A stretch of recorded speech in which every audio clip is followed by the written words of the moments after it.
Welcome, everyone. I'm Jeffrey Goodman, Director of Marketing and Development for the YMCA of Northwest Louisiana, and we're here for Shreveport-Bossier, my city, my community, my home.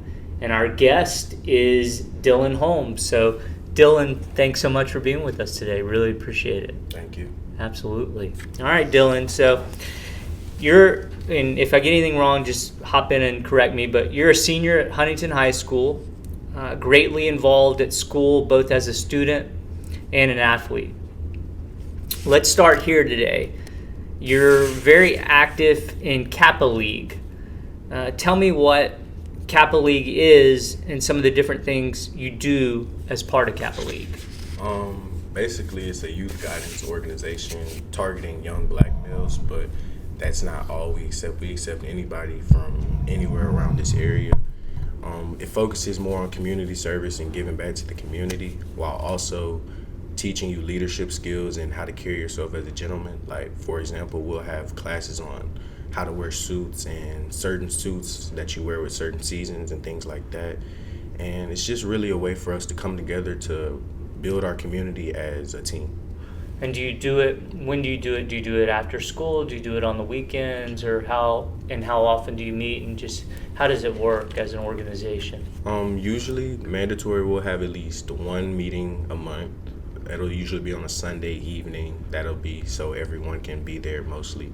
And then all throughout the month, whenever somebody calls and says they need anything, that's when we show up. Like, it can be something as small as the Salvation Army needs us to ring bells outside of Walmart, or it can be the Girl Scouts need help getting their cookies off trucks. And how'd you get involved in that?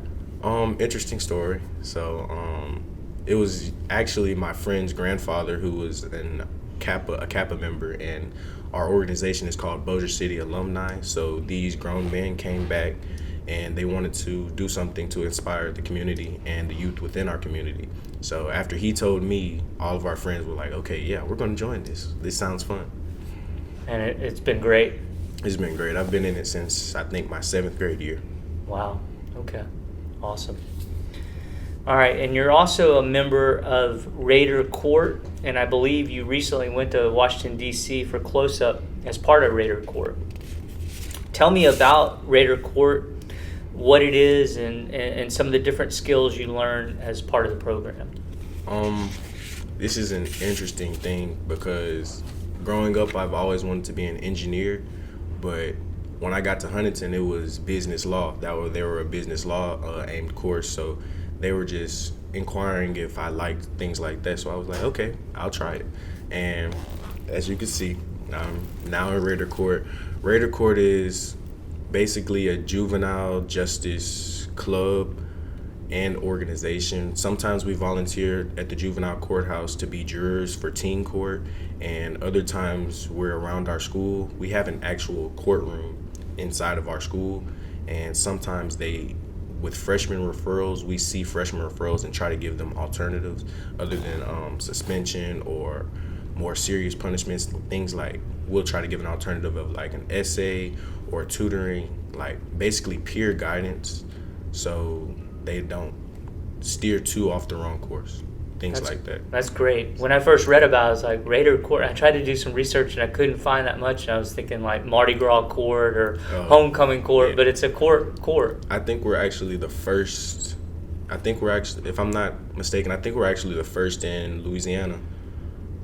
Yeah, that does pure court. Like, a lot of schools have mock trials and court rooms in their court, but they don't actually take the time to focus on their actual students and trying to help the students through the program instead of just teaching about law. We actually get to learn about law while also enacting law, and then we get to go up to another level at the juvenile courthouse to actually see how what we're learning can take effect on a bigger scale. And I feel like I read a little bit about maybe the teacher who brought that program to Huntington. It's a female, if I'm not mistaken. Yes, Tell me sir. a little bit about her and how this all came about. Miss Deck, I met her, as I said, I was a transfer into Huntington. This was the first lady I met. And you transferred your junior year, right? Yes, sir, from Shreve. This was my first teacher I've ever met. This was my homeroom teacher when I transferred. Very nice and welcoming. She's a wonderful teacher. Like, the things she taught me about history, they're still with me to this day. I can still recall them like that. Sadly, she had another opportunity, and she took a step back and allowed somebody else to start doing Raider Court, and now that's Miss Hawthorne, and she's actually a great teacher also, and we also learn history from her, and that's who we went to Washington with. Great. Okay, so we have a long history, and as you probably know, we have a long history in Shreveport-Bossier of exporting many of our community's best and brightest talents. They grow up here, go away to college, which I think you're thinking about going away somewhere for college. They accumulate great knowledge, build powerful networks, and end up never returning to live here. With all of that said, would you ever consider living here after college? And if not, how would Shreveport-Bossier have to change from what you see today to be a place you would want to return to live after college?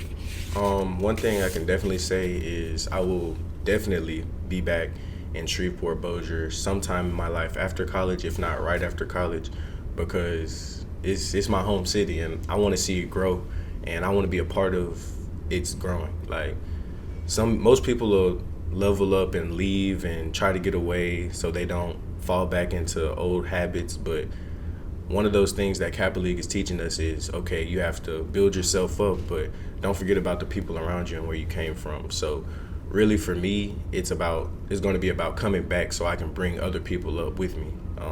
I don't really just want to leave and forget about the city that raised me. Yeah. And let's talk hypothetically for a second. You're in Washington, D.C. for another trip, and you have a conversation with a group of students from the East Coast who have never heard of Shreveport-Bossier. They say, Dylan, what's it like where you live? What do you tell them? I'm going to start out with downtown. One of my favorite things about Shreveport, one of the favorite things I like to do is dress up in outfits and find various places downtown to take pictures. There's beautiful art everywhere downtown. Might have to hit some potholes and things to get to it or run over some things, but it's a beautiful area, and it's like a diamond in the rough. You just have to find the beauty in your city. Love it. And as you look around the Shreveport-Bossier community, what are the things you see that make you most hopeful that life is getting better here and that we are making progress as a community? We're making tremendous progress. That's the proof of that is me sitting in front of you right now. I'm a high school senior. I go to school like everyone else. I'm a regular student, and I have a chance to sit here and talk to you and be a voice for all my peers and everybody in my community. So on a level, yes, we're growing. And then another thing I see we're growing is the younger people. We're starting to get active. Like, we care about our community to the point where it's like we're not just going to sit around and throw trash. Like, we'll go out on Saturdays and other days instead of partying to clean up, pick up, highway cleanup, things like that. So I really have faith in this younger generation and our generation. I don't feel like we're going to let the city go under. I don't think that's going to happen. And tell me a little bit about Huntington. Everything I hear is that Huntington's kind of going through a renaissance, and the principal's incredible, and some wonderful things are happening at Huntington. Just for people that have never been to Huntington or don't really know what's taking place there, paint a little bit of a picture of what it feels like and what's happening. Huntington, it's changed my life. Honestly, I couldn't say if I'd be here right now if it wasn't for Huntington. The opportunities they've offered me, from the dual enrollment to all the way to talking to my teachers on a personal level about my grades and academics. It's a family. Nobody's going to get left behind. Huntington is bringing resources to their school that nobody else has. This dual enrollment program is one of, I think, 2 in the city. Well, 3. They have one student at Woodline, and then BT has a program also like it. But Huntington's is unique. I mean, like I said earlier, I haven't had to pay out of pocket for any of my college classes. The first time I'll actually be paying since I've transferred is right now, and that's to send my transcripts and to get my cap and gown.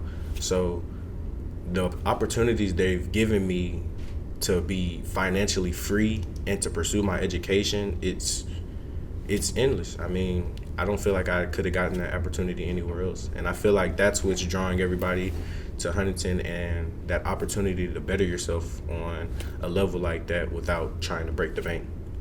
And tell me, or tell the audience kind of what you were telling me off camera before we got started, just about your associate degree and what you'll have when you graduate as a senior from Huntington this year. Yes, so I should have around, I want to say, 60 college credit hours of a mathematics degree for associates, my 2-year degree before I have my bachelor's. So if I wanted to, I could go straight down and jump right into my major. We did the math and crunched the math, and I think they said that was around $30,000 per student per person. And when I heard that, that just blew my mind. Like, and the doctor has never ever mentioned anything like this to any of the students. Like, we had to go find and sneak, and we were like, oh, how much does this cost? Like, so when we found that out, we were just amazed. And something about my degree is, actually, I was one of the first to want to pursue like engineering and mathematics. So mine is a general studies concentration in mathematics, so I can pursue physics on a bigger level. And there's not really much to it. I mean, I'll be graduating with my degree May 5th, cap and gown. I'll get to walk with all the other college kids like I'm a regular college kid. And then from there, I just have to send my transcript to the college I choose. That's phenomenal. And tell me kind of some of the colleges you're looking at, and are you going to continue? You're a linebacker are you going to continue playing football? You mentioned physics, kind of what you hope to study, what you plan to be, some of those things. Yes, sir. So football, I love it. I grew up with it, but Mom always told me your brain's going to take you further than football can ever take you. So I think I wanted to pursue more academics rather than athletics, because I felt it would set me up better in life. So some of the top colleges right now on my list are Tulane, Southern University in Baton Rouge, and Dillard. And I just hope it goes well. I mean, I'm planning to study engineering physics, and right now it's between going through a dual degree program for engineering physics and chemical engineering, or I'm going to go ahead and go engineering physics and then get my master's in mechanical science engineering and research. Something tells me you'll achieve whatever you hope to, and with respect to all that. So. I really want that doctor title like our principal has. I just admire the way that everyone says doctor, and then if you don't call him doctor, they're like, wait, you have to call him doctor. He has a PhD. So I think I admire that, and that's one of the things I want to strive for. You'll get there. Thank you. And I'm down to my final question with you, which is simply just kind of describe or talk about, what the community you'd like to see here looks like, feels like. Let's say, paint a picture of what Shreveport-Bossier looks like 10 years after you come back here after college. 10 years after I come back in college, it's going to be beautiful. I mean, the change has already started. Crime rates are going down, you know what I'm saying? Things are starting to kind of settle back down to the way they used to be when we were children and things like that. And the spike after the pandemic happened. 10 years, they say it's metropolitan right now, but I feel like in 10 years we're going to be on the scale of like Atlanta, Dallas, Houston. I feel like this is really going to be a center point for a lot of people. Like, a lot of people are going to come here to grow their wealth. And you feel like a lot of your peers are kind of thinking in the same way as you, meaning they're gonna level up and come back, or they're gonna go off and come back and help bring this community up along with them? Yes, sir. That's the beauty of programs such as Bossier City Alumni and Kappa League. That's really connecting all of us, and it's teaching us, okay, don't forget about your community. Like, the community poured into you. You have to pour back into your community. That's how it should be. That's how things should work. I mean, I have faith in all of the brothers that stand beside me every single day. Everybody in my classroom, everybody in Huntington. I don't think we're gonna let this. They're not gonna let this city go under. We're gonna push it ahead. Awesome. Anything else, Dylan, you'd like to mention? Anything I didn't cover? Anything you'd like to say? I'm very hopeful about the future, being with you, sitting with you, listening to you talk, hearing what you have to say. So anything else you'd like to say, please feel free. Guys, say hi to my mom. Absolutely. Hi, Mom. Yeah. Shout out 6801 Raspberry Lane, H. Thanks, I think that's Dylan. all I had. Thank you. Appreciate you being here. Thank you.